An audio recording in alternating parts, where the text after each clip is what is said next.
Hello humans and welcome back to the Tao Way. I'm Antonio and today we're going to go over a foundational movement of the rings with an exercise called the support.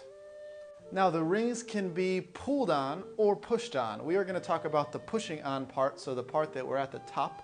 The reason the support is so foundational is it is that top position of the ring.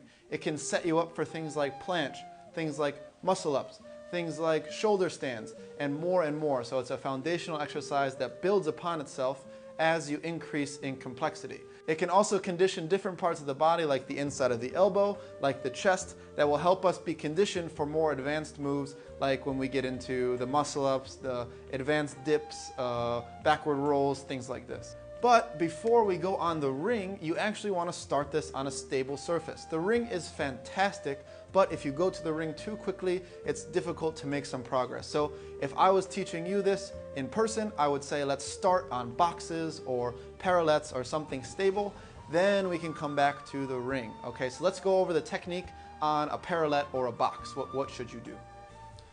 Okay, so basically you're going to need to find an object about a little bit wider than your hips, and you're going to place your hands on here. So we're going to start from the head and then talk down to the toe. So the head, you should just be looking forward, a nice natural position. Then to the shoulder, this is where the most important details come in. So you want to have scapula depression and scapula protraction. Not so much protraction, but you do want full depression, okay? So this is where you push forward and down with your shoulder. Then you want the elbow to be completely locked, no bend in it at all. The wrist should be strong and pushing down. Then to the hip should be together and the butt should be squeezed. The knees should be together, the feet should be together, and your feet should be strong together. That can mean flexed, that can mean pointed, as long as they're active. This is the important part. So this is the foundational support position, but before we go to the ring. So before you go to the ring, you should be able to hold this from anywhere from 30 up to 60 seconds. Once you can get this for 3 sets, then I would say we can go to the ring.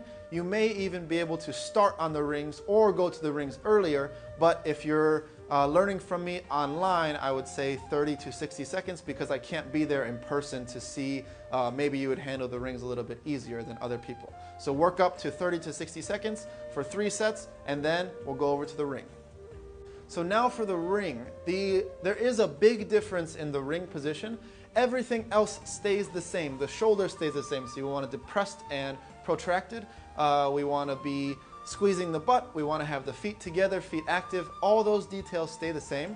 Where we change the detail is at the hand. So we have something called pronation and supination. Pronation would be when you turn the palm down, and supination would be when we turn the palm up. We want to have a supinated position with the ring. Now when you first start, you may not be able to do this, and this is fine. You can have the rings neutral and squeezing towards your body. And then as you get more comfortable, then you can start to supinate out the rings. And as you get even more comfortable, then you can take the ring off of the body and just slightly off of the body, and then hold this position. So for this one, we want to have the same goal as the platform. We want to work up to 30 to 60 seconds for 3 or more sets with minimal rest. I would say anywhere from 60 to 120 seconds of rest. Once you can have this, then it's much easier to get into muscle ups and planches. You have a strong shoulder, you have a strong chest, you have endurance, you have a conditioned chest, a conditioned shoulder. So it reduces that chance of injury. Some people have really started to destroy this exercise, but I think this exercise is foundational. I have it for myself, I have it for my students, and I think you should have it in your own program. And a little pro tip, when you're doing the support hold on the ring, you want to have this buckle on the outside. So I mean, if you come in this way and you hold here, the buckle should be on the outside. Why? If I come up like this, the buckle does not hit me at all, but if I have it here, now the buckle is going to rub against my forearm, and it creates some, an ouch, ouch, ouch. It creates some less than happy thoughts in your mind when it's scratching on yourself. So put it on the outside. The other thing is, when you first start out, you're probably going to be shaking a lot. So there are a few things that you can do. Number one, you can squeeze it to your body, like I said, really hard, and that will help stabilize it a bit. Number two, you could have a friend hold with just their thumb and their pointer finger, and that'll give just enough stability so that you're not shaking so much. Only use this when you first start. The people that I've taught, almost all of them, after the first or second session, the shaking, about 80% of it goes away. So it's only going to last you in the beginning stages, maybe a couple weeks when you first start, and then it'll get better from there. While we're on the topic of rings and we're already here, I want to go over a little pet peeve. So there are basically two types of rings. There is FIG, which is the standard size of the ring, and then there is the CrossFit ring.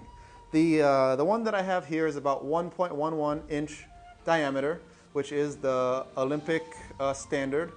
This is the one that I prefer. Why? Because if you have a false grip, if you're hanging for a long time, it's a much better grip. The CrossFit ones are like frickin' this thick, and the reason they make them that is because they have more force hit on them, and they have more weight, and there's many people going on. But if it's your personal ring, I definitely recommend that you get these, and you get wooden. Do not get plastic. I actually am thinking about making a video of what gymnastics ring to buy. So if you want to see that, let me know in the description, because I think there's a lot of options nowadays especially, and there's a lot of crap out there. So I want to steer you away from the bad and kind of get you to the good. These ones are pretty good. Okay, I hope you like this video. This is a foundation to the ring. Now, foundation does not mean you should skip it if you're intermediate or advanced. It means that it's the foundation. So sometimes it helps to go back to the foundation. Even when you have the more advanced skills from the ring, it helps to see, is that foundation still there? It helps to condition the body. It's all good. So beginner, intermediate, or advanced is excellent. Okay? If you like this video, please give me a like and consider subscribing for future videos. That's the session.